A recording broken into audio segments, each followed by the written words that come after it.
निरंतर विकास ही लक्ष्य आहे, हे इंदोरच्या प्राधिकरणाचं, इंदोर नगर निगमचं जे प्राधिकरण आहे त्यांचं हे एक ब्रीदवाक्य आहे. आणि ते ब्रीदवाक्य खरं सत्यात उतरवलं आहे आपल्या महाराष्ट्रातील मराठी एका माणसाने. मराठी माणूस म्हणजे कोण, तर अभिजित अकोलेकर. अभिजित अकोलेकर हे मूळचे बऱ्हाणपूर येथील चितोडेवाणी समाज, एक छोटासा समाज, आणि या छोट्याशा समाजातील एक व्यक्तिमत्व अभिजित अकोलेकर बऱ्हाणपूरहून इंदोरमध्ये आलं आणि इंदोरचं जे ब्रीदवाक्य आहे ते त्यांनी आपल्या व्यवसायातून सत्यामध्ये उतरवून दाखवलं. त्यांनी सायबर सिक्युरिटी हा व्यवसाय ते करतात, त्या सायबर सिक्युरिटीच्या माध्यमातून या देशाची देखील जी सायबर आहे, सायबरच्या माध्यमातून इंटरनेटच्या माध्यमातून होणारी जी सिक्युरिटी आहे ते साध्य करतात. आणि या व्यवसायाला त्यांनी 100 कोटीच्या मूल्यांकनांपर्यंत पोहोचवलेलं आहे.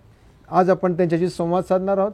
सायबर सिक्युरिटी म्हणजे काय, सायबर सिक्युरिटी हा व्यवसाय त्यांनी का निवडला, आणि हा व्यवसाय निवडत असताना त्यांनी जो केलेला संघर्ष आहे, या कंपनीला एवढा 100 कोटीच्या मूल्यांकनांपर्यंत पोहोचवत असताना त्यांनी जो संघर्ष केलेला आहे तो संघर्ष देखील आज आपण त्यांच्याकडनं जाणून घेणार आहोत. मी आपल्या साऱ्या दर्शकांच्या वतीने अभिजित अकोलेकर आणि त्यांच्याबरोबर त्यांच्या अर्धांगिनी मानसी अकोलकर यांचं देखील या ठिकाणी मनापासून स्वागत करतो. सुरुवातीला त्यांनी बऱ्हाणपूरहून इंदोर का निवडलं आणि इंदोरमध्ये त्यांनी शिक्षण करत असताना कशा पद्धतीचं त्यांचं शिक्षण झालं हे आपण सुरुवातीला त्यांच्याकडनं जाणून घेऊया. सांगा. बऱ्हाणपूरपासून इंदोर जे सगळ्यात जवळ होतं, आम्हाला 200 किलोमीटरच्या आतमध्ये होतं. आणि एकदा मी आधी म्हणजे जेव्हा लहान होतो तेव्हा मी एकदा इंदोरला आलेला होता, तर मला असं वाटलं तेव्हा की यार हे चांगलं शहर आहे, इथे आपण एज्युकेशन करू शकतो. आणि त्यावेळेला इंदोरमध्ये चांगले इंजिनिअरिंग कॉलेजेस होते. तर माझं इच्छा होती की त्या इंजिनिअरिंग कॉलेजमध्ये जाऊन आपण अभ्यास करावा, शिक्षण करावं. पण अनफॉर्च्युनेटली तेव्हा माझा ॲडमिशन मला मिळालं नाही. तर मग BCAमध्ये मग मी ॲडमिशन घेतलं. म्हटलं चला आपण BCA करू, आणि मग त्याच्याकरता मी इंदोरमध्ये आला. इंजिनिअरिंगची इच्छा असताना तुम्ही कॉम्प्युटर का, तर तिथे प्रवेश मिळतोय म्हणून नाही, BCAच्या करता केलं कारण की कम्प्युटर सायन्सची ब्रांच मला मिळत नव्हती इंजिनिअरिंगमध्ये. अच्छा. जे इंजिनिअरिंग कॉलेज चांगले होते इथे त्याच्यामध्ये मला कम्प्युटर सायन्स न मिळता मला केमिकल इंजिनिअरिंग मिळत होतं. अच्छा. पण त्यात जायची इच्छा नव्हती त्यावेळेला. अच्छा, म्हणजे पहिल्यापासून एक मनामध्ये इच्छा होती की आपल्याला कॉम्प्युटरमध्येच पुढचं काहीतरी ध्येय गाठायचं, करिअर करायचं. राईट. हे सगळं साध्य करून हे शिक्षण घेत असतानाच आपण व्यवसाय सुरू केला की व्यवसाय हा शिक्षणानंतर केला, की कसं तुमचा प्रवास हा आतापर्यंतचा जो आहे तो कशा पद्धतीचा झाला? जेव्हा मी BCAमध्ये इथे ॲडमिशन घेतलं तर एक दिवस आम्ही आमच्या कम्प्युटरवर आम्ही इंटरनेटवर एका बँकेची वेबसाईट, नेट बँकिंगची वेबसाईट ओपन केली. आणि त्या वेबसाईटवर साईडमध्ये मला एक छोटंसं लॉक दिसलं. म्हटलं हे लॉक काय आहे, याचं काय हेतू आहे इथे. तर जेव्हा त्याचं रिसर्च करता कळलं की यार हे ह्या जी वेबसाईट आहे आणि जे आपले बँकेत जे पैसे आहे त्याच्या सिक्युरिटी करता हे आहे. मग त्या दिवशीच मनामध्ये विचार केला की आपलं करिअर मला याच्यामध्येच पुढे करायचं आहे. अच्छा, म्हणजे तेव्हा तुम्ही ठरवलं ज्यावेळेला आपण एज्युकेशन घेत असतानाच की त्या बँकेत पैसा हा आपला सिक्युअर्ड असला पाहिजे, म्हणून त्यात तुम्ही करिअर करायचं ठरवलं. हे ठरवत असताना आपली परिस्थिती त्यावेळेला अशी की खूप एकदम धनाढ्य श्रीमंत पहिल्यापासून अशी तर नव्हती. खूप सर्कमस्टन्सेस तुमचे त्यावेळेचे जे मी स्वतः बघितलेले, जे मला माहिती, आम्हाला जरा त्याच्याविषयी देखील जाणायचं की अशी घरची परिस्थिती असताना आपण हे शिक्षण कशा पद्धतीने घेतलं, शिक्षणामध्ये तुम्हाला कसा संघर्ष करावा? माझ्या वडिलांचा बिझनेस होता आधी, आणि तिथे आम्हाला बिझनेसचा लॉस झाला त्यांना खूप, आणि त्याच्यामुळे परिस्थिती खूप चांगली नव्हती. आणि जेव्हा मी इंदोरला आला तर तेव्हा तर परिस्थिती एकदम बिलकुल नाजूकच होती आमची. आणि जेव्हा मी विचार केला की सायबर सिक्युरिटीमध्ये करिअर करायचं आहे, आणि मग त्याच्याकरता मटेरियल कुठून येणार, शिकण्याकरता रिसोर्सेस कुठून मिळणार, तर इंटरनेट एक मात्र साधन होतं त्यावेळेला जिच्याने मी सगळे वस्तू घेऊ शकत असता इंदोरमध्ये. तो उस समय ऐसा हुआ कि इंटरनेट तो लग्जरी हुआ करता था. इंटरनेट कनेक्शन होना लग्जरी था अपने आप में. मैं 2001 की बात कर रहा हूँ. सो मैंने फिर एक खुद का बिजनेस स्टार्ट किया छोटा सा, कि कंप्यूटर असेंबली सीखी मैंने पहले कि कैसे कंप्यूटर असेंबल कर सकते हैं. और असेंबली सीख के जो मेरे कॉलेज के जो फ्रेंड्स थे जिनको कंप्यूटर लगते थे, मैं इनको कंप्यूटर असेंबल करके देता था. तो स्टार्टिंग से ही देखा जाए तो एक बिजनेस करने का माइंड तो था. बचपन में जैसे मैंने अभी आपसे कहा कि परिस्थिति घर में थोड़ी सी प्रॉब्लम थी, तो मैंने प्रोडक्ट पोजीशनिंग सीखा मेरे पापा से. फादर से कि प्रोडक्ट को कैसे पोजीशन किया जाता है। तो ये कहीं ना कहीं बचपन से था, तो कॉलेज में भी उसको यूज़ किया। जब मेरा कॉलेज कंप्लीट हुआ, जब मैंने पीजी में एडमिशन लिया तो मैंने घर से पैसे लेना बंद कर दिए। मैंने कहा पैसे घर से नहीं लेना है, अपने को अपने हिसाब से करना है। और बस वहाँ से शुरुआत हो गई। और जैसे ही मेरा पीजी कंप्लीट हुआ, मुझे जॉब मिल गई अच्छी, तो फिर मैं जॉब में चला गया कुछ दिन के लिए। जब मैं जॉब में गया तो जॉब करने का एकमात्र रीज़न ये था कि सिस्टम को समझना, कि हाउ थिंग्स वर्क, कि कैसे हायरार्की होती है, कैसे प्रॉब्लम्स को सॉल्व किया जाता है, ये अलग अलग डिपार्टमेंट्स क्यों होते हैं, ये कैसे आपस में कोऑर्डिनेट करते हैं। तो ये सब वहाँ से सीखा फिर मैंने। अभी आपने ये भी बताया कि पिताजी को लॉस आ गया, जी। फिर भी आपने बिजनेस चूज किया। बिजनेस में लॉस आता है ये आपको समझ में आया ही होगा ना। पिताजी ने लॉस किया, आप क्राइसिस में आए, आप संघर्ष में आए, फिर भी आपने बिजनेस को क्यों चुना? मैंने उस समय मेरे साथ एक आदत है कि मैं रिजल्ट को देख के घबराता नहीं हूँ। मैं सोचता हूँ कि अगर रिजल्ट ख़राब आया है तो क्यों आया है, और अगर अच्छा आया है तो और अच्छा कैसे हो सकता है।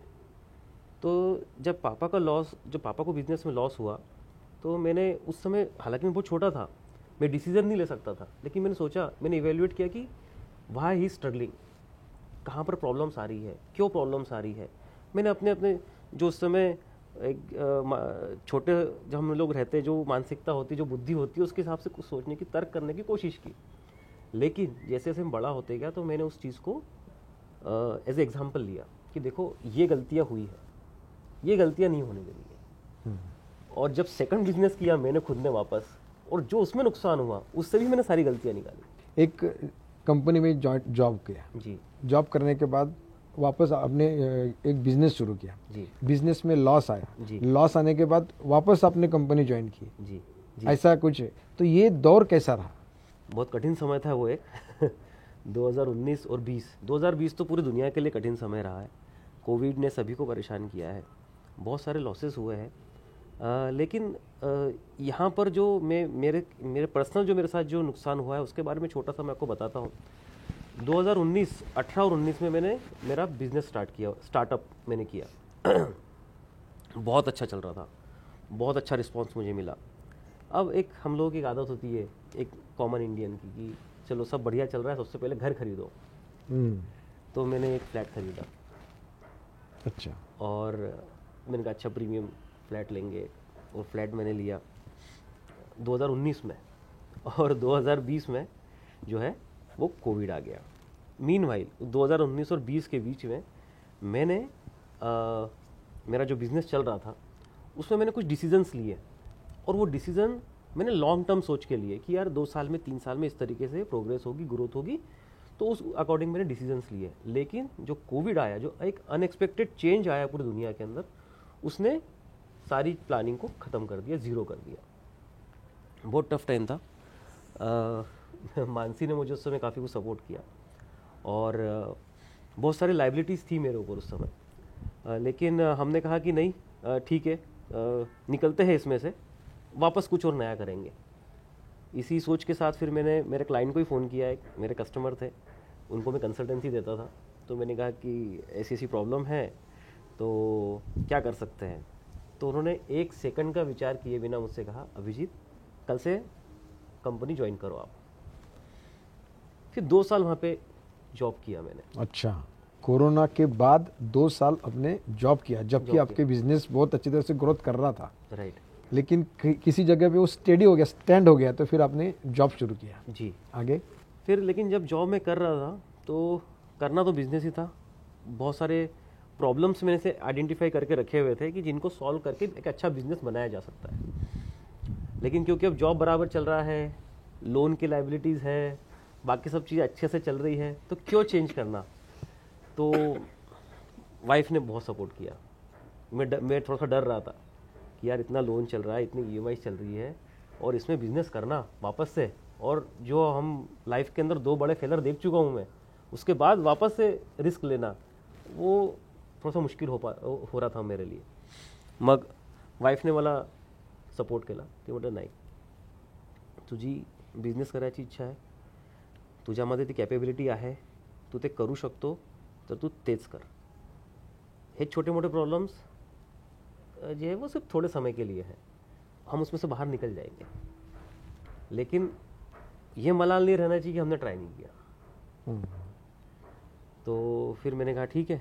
फिर इसने एक और बहुत अच्छी बात बोली थी मुझे कि बड़ा सोचना है लेकिन स्टार्ट छोटे से करना है. तो फिर मैंने कहा कि हाँ ठीक है, वापस करते हैं. वो समय थोड़ा सा रहा मुश्किल भरा कि डिसीजन लेना कि सब कुछ बराबर चल रहा है, एक अच्छी हैंडसम सैलरी आपके पास में आ रही है आपके अकाउंट के अंदर, और उसको नकार के कुछ नया करने की सोचना, वो एक बहुत बड़ा डिसिजन था. मानसी, तुमचा खूप चांगल्या प्रकारे त्यांनी आत्ता उल्लेख केला आणि तुमचा जिक्र केला की तुम्ही त्यांना सपोर्ट केला म्हणून ते केलं. हे सुचलं कसं आणि काय तुम्हाला त्यावेळेची सिच्युएशन तुमची कशी होती?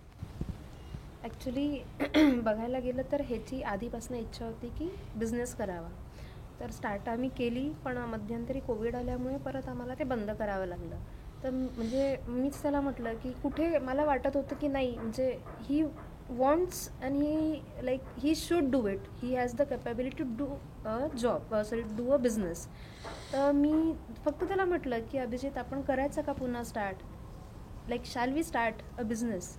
तर थोडासा तो हे होत होता की हो नाही म्हटलं करून तर बघ, आयुष्यात पुढे गेल्यावर कुठल्या तरी पॉईंटवर असं नको व्हायला की यार मी प्रयासच केला नाही, मी प्रयत्नच केला नाही. तर ते विचार मनात कधी आपल्याला ती खंत नको राहिला मनामध्ये. म्हटलं कर, आणि तुझ्या जिद्द आहे, you can do it, you have the capability to do it, म्हटलं तू करावंस. तर कशा पद्धतीने तुमचा सहभाग आता आहे आणि तुम्ही कसा सहभाग, नुसतं सांगून सल्ले द्यायला तर खूप असतात, पण तुमचा सल्ला त्यांनी इम्प्लिमेंटेशन जरी केला असला तरी तुमची सक्रिय सहभाग देखील याच्यामध्ये कसा आहे? ॲक्च्युली बघायला गेलो तर ह्याचं सायबर सिक्युरिटीचं फील्ड आहे, तर मला त्यातलं इतकं काही नॉलेज नाही. बट मॅनेजमेंट बघणं ऑफिसचं, तर त्यात मी ह्याला अधूनमधून त्याला मी सपोर्ट करत असते अभिजितला. त्याला कुठेही वाटलं की इथे प्रॉब्लेम येत आहे Mansi, so we discuss that topic and we come to some decision की यार आपण असं हे इम्प्लिमेंट केलं पाहिजे, याच्यामुळे हा प्रॉब्लेम आपला सॉल्व्ह होऊ शकतो. सो मॅनेजमेंटमधल्या गोष्टी मी करते, म्हणजे त्याला हेल्प करते. त्यांच्याबरोबर तुमचा सगळा सपोर्ट हा technically I am not there, but या मॅनेजमेंटमध्ये मी त्याला पूर्ण सपोर्ट करते. ही असं म्हणते की ती कधी कधी सपोर्ट करते, पण मी तुम्हाला खरं सांगू तर मला दर 2 दिवसांनीची आवश्यकता असते. अच्छा, की मानसी आज हा प्रॉब्लेम आहे, आता हा प्रॉब्लेम कसा सॉल्व्ह करायचा मला काही कळत नाही आहे. मग ती बसते, मग सांगते की अच्छा आपण असं करू शकतो, आपण असं करू शकतो. मग आमचे डिस्कशन्स होतात आणि मग ती प्रॉब्लेम सॉल्व्ह होते. Very nice. नवीन पुन्हा परत व्यवसाय, एखादी हातामध्ये हँडसम सॅलरी येते आहे, ती तुम्ही जे सांगितली ती हँडसम सॅलरी बंद करायची, नवीन व्यवसाय सुरू करायचा, ही जी सिच्युएशन होती त्याला पैसा तर लागेलच ना. व्यवसाय सुरू करायचा पैसा लागेल, कसा उभारला पैसा? हा एक खूप चांगला एक इन्सिडेंट आहे हा, की जेव्हा आमचं डिसिजन झालं की आपल्याला बिझनेस करायचा आहे, तर मी ह्याच्यामध्येच होतो की यार आपण आता आपल्याला काय खर्च लागणार आहे आणि आपण तो पैसा आपण कुठून आणू, कसा आपण स्टँड करू तिथे. तर माझे मित्र राहतात इथेच ह्या सोसायटीमध्ये, जिथे तुम्ही राहतात त्या सोसायटीमध्ये तुमचे मित्र आहेत. हां, बरं. तर आम्ही असंच एक दिवस बोलत होतो की यार मी असं बिझनेसमध्ये करतो आहे आणि काही 3-4 लोक आहे, मी प्रयत्न करतो यांच्याकडनं फंड घेण्याचा आणि आपण बघू मग कसं काय करता येईल. पण म्हटलं हे 4 लोक आहे, याची ही प्रॉब्लेम आहे, याची ही प्रॉब्लेम आहे, याची ही प्रॉब्लेम आहे, तर पण कोणत्या व्यक्तीकडनं आपण पैसा घ्यायचा आणि करायचा. त्याने एक क्षण विचार न करता मला म्हटलं किती लागणार तुला पैसा, किती एस्टिमेट आहे तुझा. म्हटलं हे इतकं आहे. हा ठीक आहे ना म्हणे, मी करतो ना. अच्छा, म्हणजे एका क्षणामध्ये माझं जो खूप मोठा प्रॉब्लेम होता तो एकदम सॉल्व्ह झाला. मग मला असं वाटलं की बघा, साईन प्रॉपर आहे आपल्याजवळ आता, मानसी पण म्हणते आहे, आपल्याला पण करायची इच्छा आहे, आपण जे फंडची अरेंजमेंट करत होती फंड पण रेडी आहे, तर हा एकदम परफेक्ट टायमिंग आहे आपल्याला बिझनेस स्टार्ट करण्याकरता. अच्छा, मग त्यांच्या आर्थिक सपोर्टमुळे तुमचा बिझनेस सुरू झाला? बिलकुल. त्यांचा आता सहभाग तुमच्याबरोबर आहे की तुम्ही आता इंडिव्हिज्युअल लेवलवरती करतात? नाही, त्यांचा पण सहभाग आहे माझ्यासोबत. आणखीन जे एक्झिक्युशनचे जे पार्ट आहे बिझनेसमध्ये, जे एक्झिक्युशन करायचं आहे, जे डिसिजन्स घ्यायचे आहे, स्ट्रॅटेजिक डिसिजन जे घ्यायचे आहे ते मी घेतो. आणि ते स्ट्रॅटेजिक डिसिजन करता जे फंड आम्हाला लागणार आहे, त्याचं फायनान्स कसं होणार आहे, त्याचे डिसिजन्स ते घेतात. अच्छा, म्हणजे असं तुमचं तिघं मिळून हा आता व्यवसाय सुरू असं म्हणता. राईट. सायबर सिक्युरिटी याविषयी जर आम्हाला थोडंसं सविस्तर सांगा ना. सायबर सिक्युरिटी म्हणजे ही कशा पद्धतीचं आपण हँडल करतात आणि काय त्याच्यामधलं आपले म्हणजे काय मेक आहे ती, काय ॲक्च्युअल केलं जातं. आम्हाला फक्त माहिती आहे की एखादी काहीतरी आम्हाला फोन येतो आणि आम्ही फसवलं गेलो इथपर्यंत आमच्याकडे बातम्या येत असतात, आम्ही त्या प्रसिद्ध पण करत असतो. परंतु त्याला कुठेतरी चेक असला पाहिजे, ते कुठेतरी सिक्युअर्ड झालं पाहिजे, यासाठी आपली कंपनी काम करते. राईट. काय काम करते ॲक्च्युअल? तर जेव्हा आम्ही कंपनी स्टार्ट केली तेव्हा माणसाने मला सांगितलं होतं की यार छोटी प्रॉब्लेम बघा, छोटे काय प्रॉब्लेम सॉल्व करू शकतो आधी त्याच्यावर आपण फोकस करूया. तर आम्हाला जेव्हा ते आम्ही रिसर्च करत होतो की यार काय करायचं, तर स्कॅम एक आम्हाला प्रॉब्लेम आम्ही आयडेंटिफाय केली की यार स्कॅम खूप होतात. ह्या स्कॅमपासून कसं आपण लोकांना सुरक्षित करू शकतो, कसं प्रोटेक्ट करू शकतो, त्याच्यावर आपण काय करू शकतो. तर फिशिंग आम्हाला एक टॉपिक समजला की फिशिंग ईमेल्स हा एक खूप मोठा थ्रेट आहे कोणत्या पण बिझनेस करता. आणि याचं सॉल्व करण्याकरता जी टेक्निक आहे, जी टेक्नॉलॉजी आहे ती आपल्याजवळ आहे आणि आपण त्याच्यावर काम करू शकतो. तर तिथून आम्ही सुरुवात केली. एक फिशिंग मिटिगेशन प्लॅटफॉर्म आम्ही क्रिएट केला आणि तिथून आता आम्ही अँटी स्कॅम प्रोडक्ट्स बनवले बिझनेसेस करता.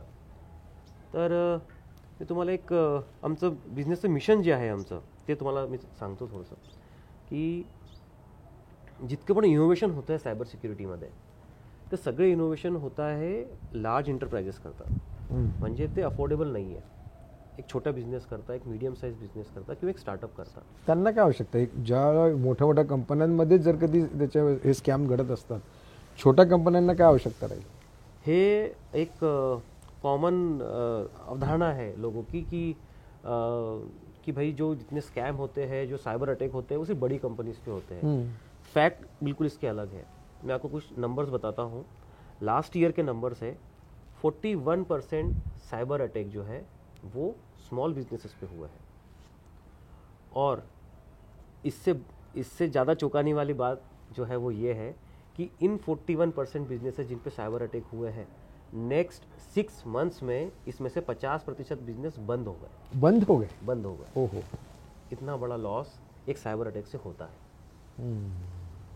तो हमने इस चैलेंज को एज अ मिशन बनाया अपना, और हमने कहा कि जो साइबर सिक्योरिटी में इनोवेशंस है उनको अफोर्डेबल एंड एक्सेसिबल बनाया जाए. अच्छा अच्छा. तो जैसे फॉर एग्जांपल अगर हम लोग एक डार्क वेब मॉनिटरिंग एक टर्म है जो कि लार्ज इंटरप्राइजेस यूज़ करती है, बड़ी बड़ी बैंक यूज़ करती है, तो इसकी जो कॉस्टिंग आती है वो बहुत ज़्यादा होती है. मतलब इसका जो प्राइसिंग होता है ईयरली, एनुअली जो लोग सब्सक्रिप्शन लेते हैं लगभग 30 से 35 लाख रुपए मिनिमम आता है. ओह. हमने इसको एक्सेसिबल बनाया, और एक्सेसिबल इस तरीके से बनाया कि 10,000 रुपीज़ पर मंथ में भी कोई भी इसको ले सकता है. छोटे बिजनेसेस. डार्क वेब मॉनिटरिंग एक ऐसी टेक्नोलॉजी है जो कि अभी तक सिर्फ लार्ज इंटरप्राइजेस के लिए एक्सेसिबल था. हमने उसको छोटे बिजनेसेस के लिए भी एक्सेसिबल बनाया. और स्टार्टअप्स के लिए हम लोगों ने तो स्पेशल पैकेज बनाया है. इसके अंदर ओनली 800 रुपीज़ पर मंथ में वो अपनी डार्क वेब मॉनिटरिंग कर सकते हैं. 30 lakhs एनम से 800 रुपीज़ पर मंथ. 30 लाख जब वो लेते हैं तो कुछ सुविधाएं वैसे मिलती होंगी, और आप जब उसकी कॉस्ट कम कर रहे हैं तो कुछ सुविधाएं उसके अंदर कुछ कम होती होंगी. कैसा रहता है? नहीं, सुविधाएं तो कम नहीं होती है. हमारा जो लक्ष्य है वो यही है कि वही इंटरप्राइज ग्रेड सिक्योरिटी देना बहुत अफोर्डेबल और एक्सेसिबल कॉस्ट में. इसमें हमने एआई का बहुत ज़्यादा यूज़ किया है, टेक्नोलॉजी का हमने बहुत यूज़ किया है, और हमने इस कॉस्ट को बहुत ज़्यादा ऑप्टिमाइज़ किया है. जैसा मैंने आपसे कहा कि मेरा जो एक्सपीरियंस रहा है लाइफ के अंदर, और हम लोगों की एक जो मानसिकता है भारत के अंदर, जो हम लोगों की एक जुगाड़ वाली जो मानसिकता है ना, वो बहुत बहुत कमाल की है. हम लोगों ने मंगलयान जो भेजा है, आपने कहानी सुनी है कि जी। कैसे मंगलयान जो है कितनी कम कॉस्ट में हम लोगों ने पहुंचा दिया वहाँ पर। बराबर। तो ये जो है ना, ये हम लोगों के ब्लड में है कि भाई प्रॉब्लम है, उस प्रॉब्लम को कैसे कम से कम पैसे में हम उसको सॉल्व करें। तो हमने उसी पे काम किया और उसी को हमने हमारी स्ट्रेंथ बना लिया।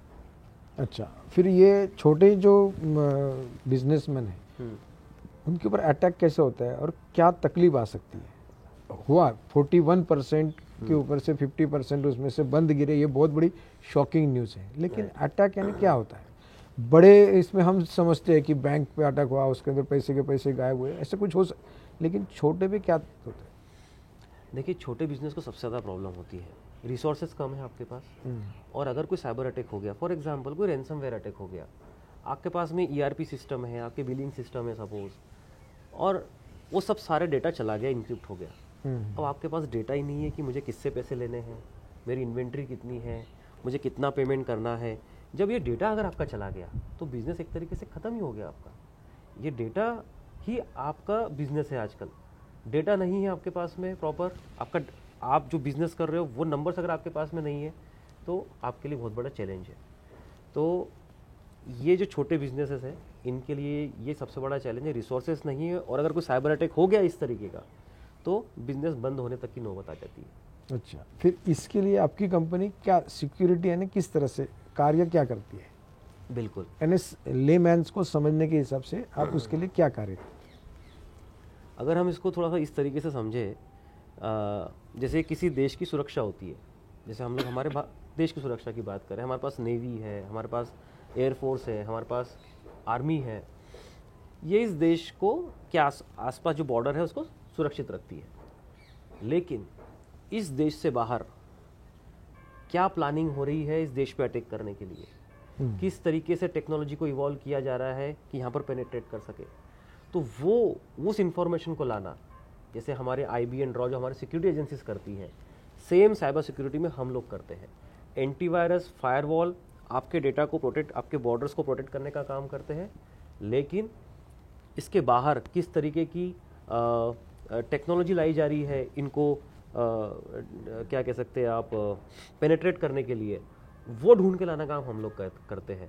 इसको हम लोग थोड़ा सा टेक्निकल टर्मिनोलॉजी में समझे तो इसको हम कहते हैं एक्सटर्नल अटैक सरफेस मॉनिटरिंग। वो काम हम लोग करते हैं। और जो एक ट्रेडिशनल साइबर सिक्योरिटी सिस्टम है उससे काफ़ी अलग है ये काम।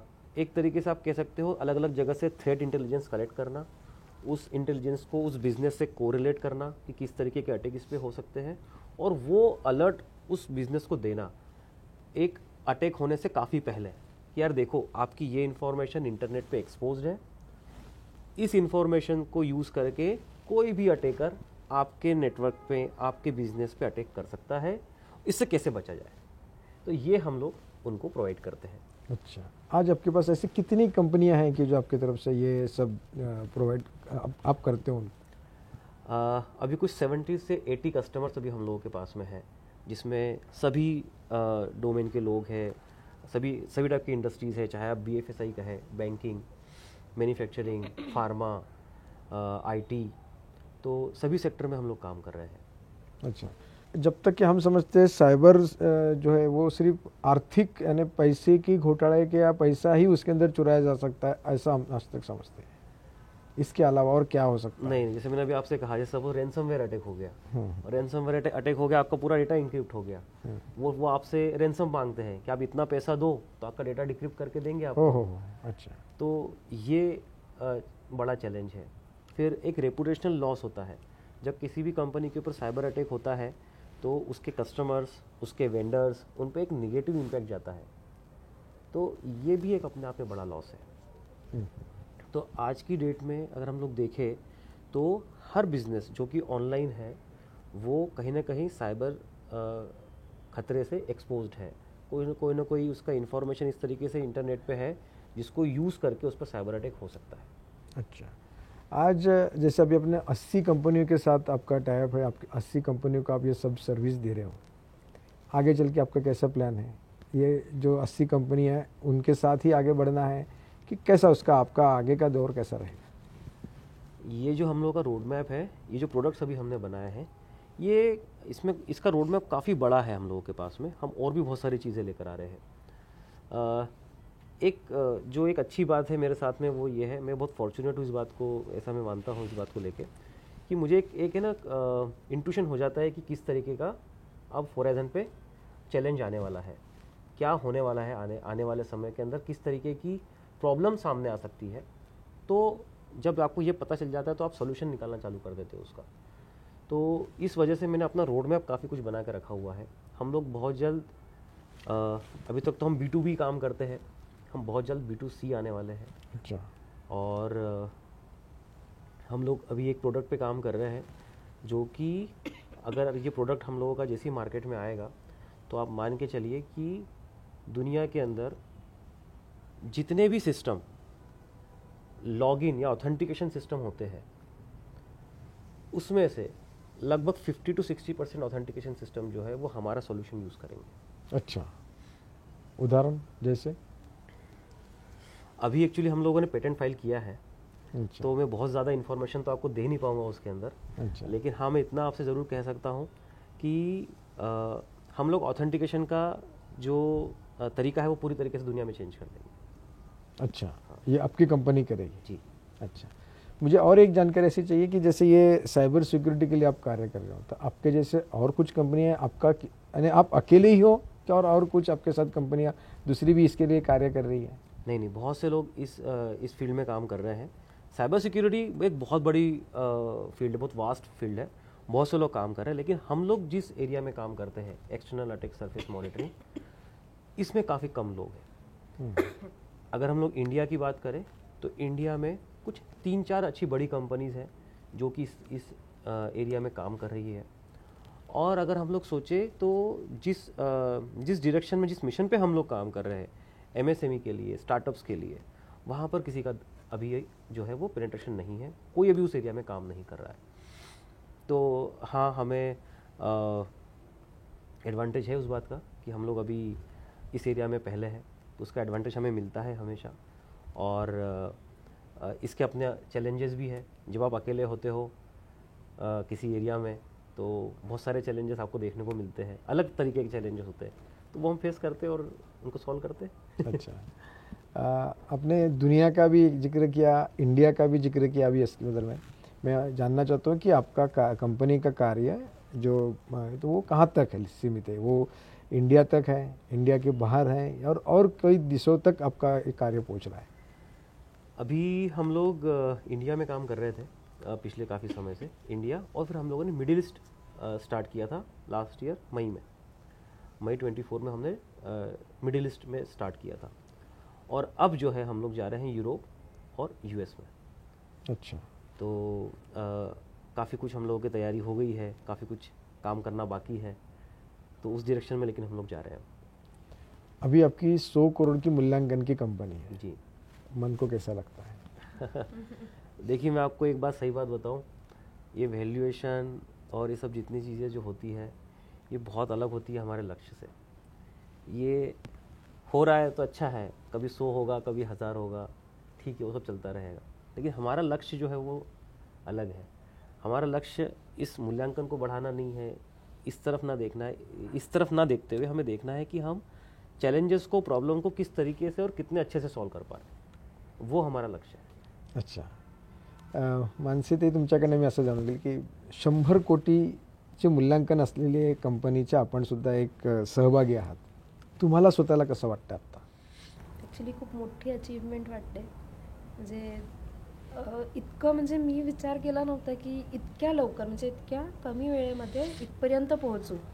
अजून तर खूप मोठा पल्ला गाठायचा आहे असं अभिजित म्हणतो. आणि like this is not our aim की मला इतकी मोठी व्हॅल्युएशन करायची किंवा इतके मला पैसे.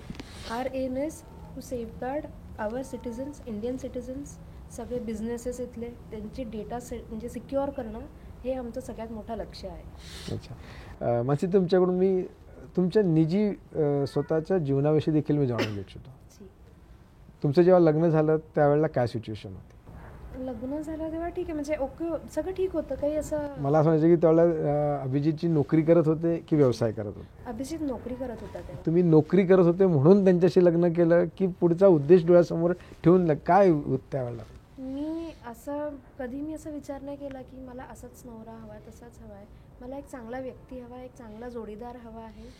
फक्त तेच एक माझ्या मनात होतं. मी कधी त्याची जॉब बघून त्याच्याशी लग्न नाही केलं. पण नोकरीनंतर तुम्ही व्यवसायासाठी त्यांना प्रोत्साहन दिलं, येस. असं जे तुमच्या याच्यातून येस. नोकरी सोडायची आणि व्यवसाय लाग अशा पद्धतीचं तुमचं प्रोत्साहन होतं. ते Actually, योग्य होतं त्यावेळेला की आता कसं वाटतंय? आता मला बरं वाटतं. म्हणजे जी डिसिजन आम्ही घेतली तेव्हा थोडंसं होतं आम्हाला की आपण हे सोडतो आहे, बट येस, एक हे होतं की नाही, आपल्याला करायचं आहे, काहीतरी करून दाखवायचं आहे. जे स्वतःचं ह्याचं जी इच्छा आहे, ह्याचं जे एम आहे ते फुलफिल करायचं आहे. तर ठीक आहे, म्हणजे I was with him, I will be with him every time. अच्छा, तुम्ही आता जसं सांगितलं की ते बरोबर आहेत, बरोबर राहतील आणि राहणार आहेत तुम्ही दोघं. Yes, yes. परिवारासाठी पुरेसा वेळ मिळतो? एवढं सगळं सांभाळत असताना परिवारासाठी वेळ दिला जातो का? तो खूप वेळ देतो आम्हालाही. म्हणजे हॅट्स ऑफ आहे त्याला. तो ऑफिसही बघतो आणि तो आम्हालाही बघतो. म्हणजे असं नाही की ऑफिस मी आता एवढं मोठं मी उभारलं आहे तर मला तिकडे लक्ष देणं खूप गरजेचं नाही. तो आमच्यासाठीही टाईम काढतो आणि माझं बघितलं गेलं तर मी ह्याची थोडीफार मदत करते. आणि माझा मेन उद्देश आहे की माझं जे फॅमिली फ्रंट आहे तिथे मी हे सांभाळू आणि तो ऑफिस फ्रंट सांभाळेल असं. अच्छा, तुम्ही घर front. Yes, that is first priority for me. अच्छा. आणि मग मी त्याला म्हटलं, तू तुझी प्रायोरिटी ती ठेव, इकडे मी बघून घेईन आणि तुला जिथे कुठे मदत लागेल मी नेहमी आहे. अच्छा. Yes. अभिजितजी, आता US आणि UK मध्ये तुम्हाला, युरोपमध्ये तुम्हाला सगळं पादाक्रांत करायचं आहे. खूप चॅलेंजेस असणार आहेत. सगळ्यात महत्त्वाचं म्हणजे आर्थिक चॅलेंज पण राहणार आहे. राईट. काय डोळ्यासमोर उद्देश? आता एक सवय झाली आहे की कॅल्क्युलेटिव्ह रिस्क घ्यायचे. तर ते आता मी घेतो आहे. आणि आम्ही एक फंडिंगचं राऊंड रिसेंटली केला आहे. इन्व्हेस्टर्सला मी पिच केलं आहे. आणि सगळ्यात चांगली गोष्ट म्हणजे हे की आता माझ्याजवळ ऑप्शन आहे की 4 इन्व्हेस्टरमधनं कोणता इन्व्हेस्टर मला चूज करायचा आहे. इन्व्हेस्टर कोणता चूज करायचा हे तुम्हाला ठरवायचं आहे. मी तुम्हाला पैसे देण्यासाठी लोक तयार आहेत, तुम्हाला ठरवायचं मी कोणाकडनं घ्यायचे. Right. Good good. कितीपर्यंतची इन्व्हेस्टमेंट तुम्ही आता अपेक्षित ठेवणार आहात आणि कसं राहणार? आम्ही मोस्टली आता काय इनोव्हेशनमध्ये इन्व्हेस्टमेंट करतो आहे. बरं. आणि इनोव्हेशनमध्ये इन्व्हेस्टमेंट करण्याकरता आम्ही काही $1 million आम्ही आस्क ठेवली आहे. आणि ती आस्क आमचे जे 4 इन्व्हेस्टर ज्यांना मी पिच केलं आहे तर ते त्या कॅटेगरीमध्ये आम्हाला करता आहे इन्व्हेस्ट. पण हां, अजून आमचं ते इव्हॅल्युएशन चालू आहे. जे ड्यू डिलिजन्स असतात ते सगळे चालू आहे. आम्ही विचार करतो आहे की असा इन्व्हेस्टर घ्यायचा जो फक्त पैसे नाही देणार, इन्स्टिट तो आम्हाला ग्रो करण्याकरता, आमच्या ग्रोथमध्ये बरोबर हेल्प करणार, सहभागी होणार. अच्छा. शासनाचा म्हणजे ते सेंट्रल गव्हर्नमेंट असेल किंवा तुमचं मध्य प्रदेशचं गव्हर्नमेंट असेल, कसं सहकार्य मिळतं? खूप सपोर्टिव्ह आहे गव्हर्नमेंट इथलं, स्टेट गव्हर्नमेंट पण आणि सेंट्रल गव्हर्नमेंट पण. तुम्हाला आत्ताचं मी एक इन्सिडेंट सांगतो. आता 24 आणि 25 फरवरीला इथे मध्य प्रदेशमध्ये GIS होतं, ग्लोबल इन्व्हेस्टर समिट भोपाळमध्ये. मी होतो तिथे आणि मी मोदींचं भाषण ऐकलं तिथे. मी समोरच बसलो होतो. बरं. तर त्यांनी एक खूप चांगली गोष्ट सांगितली की 2047 मध्ये जे आम्ही स्वप्न बघतोय, जो हम सपना देख रहे हैं विकसित भारत का, विकसित भारत का जो सपना है वो MSME के थ्रू होके जाता है. हम लोग MSME को जितना सुदृढ़ करेंगे, उनको जितना सपोर्ट करेंगे, जितना एम्पावर करेंगे, उतने जल्दी हम लोग जो है वो विकसित भारत का स्वप्न जो है वो पूरा कर पाएंगे. अच्छा. और मुझे बहुत अच्छा ये लगा कि हम लोगों का जो हमारा जो C9 लैब जो हमारी कंपनी है उसका मिशन भी यही है. हम लोग उस इनोवेशन को, साइबर सिक्योरिटी इनोवेशन को अफोर्डेबल बनाकर, एक्सेसिबल बनाकर MSME को एम्पावर कर रहे हैं. तो अच्छा लगता है कि हमारा जो मिशन है वो हमारे जो देश की लीडरशिप है उसके साथ में मैच करता है. अच्छा. आपने पहले ही बोला कि मुझे इंट्यूशन हो जाता है, पहले मुझे समझ में आ जाता है कि क्या करना चाहिए आगे करके। वैसे आपने पहले ही सोच लिया कि पंतप्रधान जो सोच रहे हैं वो आपने पहले से ही सोच कर आप उसी में छोटे तख्ते जो है, छोटे छोटे व्यापार, छोटे छोटे व्यवसाय, उनके लिए आप ये सब कार्य कर रहे हैं और उन्हीं के लिए आप आगे करना चाहते हो कि कैसे रहेगा आगे? देखिए, जब इनोवेशन को हम लोग एक्सेसिबल बनाने की बात करते हैं तो सिर्फ अफोर्डेबल नहीं, एक्सेसिबल का मतलब ये है कि आप उस टेक्नोलॉजी को, उस इनोवेशन को कितने अच्छे से एक्सेस कर पाओ। तो ये एमएसएमई के लिए भी है और लार्ज इंटरप्राइजेस के लिए भी है। उनके यहाँ पर भी, लार्ज इंटरप्राइज में भी बहुत बार चैलेंजेस है। उनके यहाँ पर अफोर्डेबिलिटी चैलेंज नहीं है, वो अफोर्ड कर सकते हैं महंगे से महंगे सॉल्यूशन, लेकिन क्या वो इतने एक्सेसिबल है, क्या वो इतने इफेक्टिव है, ये चैलेंज उनके पास में भी है और हम लोग उन चैलेंजेस को भी मिटिगेट कर रहे हैं। अच्छा, ये चैलेंजेस जब आप स्वीकारोगे तो बहुत सारी कठिनाइयाँ भी आ सकती है, स्टाफ की है ऐसा। अभी आपके पास कितना स्टाफ है और आगे कैसे बढ़ेगा वो? अभी हम लोग का कुछ 40 प्लस हम लोग है, टीम है अभी हमारे पास में, 40 लोग हैं। और एक अच्छी बात ये है कि ये जो 40 लोग हैं हम, ये सभी लोगों का विज़न और मिशन सिंक है एक दूसरे से। अच्छा, तो मुझे ऐसा लगता है कि जो रिसोर्सेज को लेकर जो चैलेंजेस होते हैं वो शायद नहीं आएंगे। अच्छा। मध्य प्रदेश में अभी हम लोग हैं यहाँ पर और मध्य प्रदेश में एम्पल रिसोर्सेज है। अच्छा, प्रॉब्लम एक और चीज़ ये है कि जैसे हम महाराष्ट्र की बात कर रहे हैं, महाराष्ट्र में अगर हम लोग देखते हैं तो महाराष्ट्र में भी एम्पल रिसोर्सेज है। सो रिसोर्सेज का प्रॉब्लम तो मुझे नहीं लगता कि इस कंट्री में है। अच्छे स्किल्ड लोग हैं, फेवरेबल कंडीशंस है, चाहे हम स्टेट गवर्नमेंट की कहें चाहे हम सेंट्रल गवर्नमेंट की कहें, बिजनेसेस के लिए फेवरेबल कंडीशंस है और ये सही समय है। मोदी जी ने भी उस दिन ये कहा कि ये सही जगह है और सही समय है इन्वेस्टमेंट करने का। अच्छा, तो ये बात बिल्कुल सही है कि आज इस देश में जो हमारा लीडरशिप है, वो जो हमें राह दिखा रहा है, वो बहुत क्या आप कह सकते हो कि एक तो मोटिवेशनल भी है और आपको सही दिशा में भी लेके जा रहा है। अच्छा, जाते जाते हमारे सभी दर्शकों को आप क्या संदेश देना चाहोगे? देखिए, एक जो मेरा आप सभी लोगों से जो एक निवेदन है वो ये है कि कभी भी रिस्क लेने से मत डरिए। रिस्क लेंगे तो ही कुछ कर पाएंगे आगे जीवन में, और अगर हम लोग रिस्क नहीं लेंगे ना तो क्या होगा पता है, जाते समय मन में एक मलाल रहेगा कि यार काश वो कर लेते तो पता नहीं आज कहाँ होते। क्या जिंदगी में आए तो कुछ तो भी करके जाना ही है, कुछ ना कुछ करके जाना है। अच्छा।